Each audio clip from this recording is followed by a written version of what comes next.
How does quantum Fourier transform use so few gates? Imagine trying to solve a complex puzzle with just a few simple moves. That's similar to how the quantum Fourier transform manages to do so much with so little. The secret lies in its clever design. The quantum Fourier transform is like a special recipe that turns quantum bits, or qubits, into a different form, making certain problems easier to solve.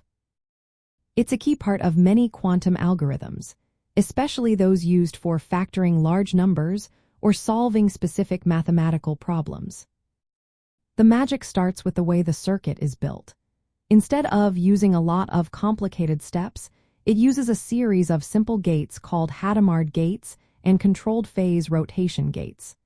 The Hadamard gate puts a qubit into a superposition, while the controlled phase gates adjust the phase of one qubit based on another. These controlled rotations are where most of the work happens. But here's the trick. Many of these rotations are very small, so small that they can be ignored or approximated without changing the overall result much.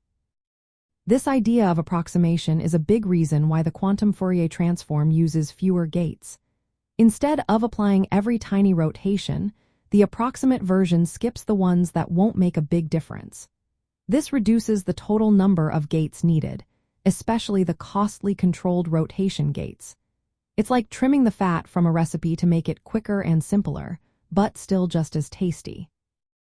Another way the quantum Fourier transform keeps its gate count low is by optimizing the circuit layout.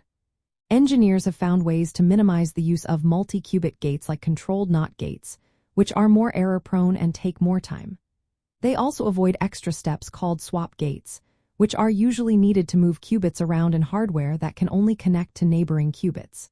Instead, they track how information moves around, reducing the number of operations needed. For example, in hardware where qubits are arranged in a line, these improvements have cut down the number of controlled NOT gates by almost half. Some designs now only need about 5 times the number of qubits minus 3 for the circuit depth, and the total controlled NOT gates scale with the square of the number of qubits minus 1.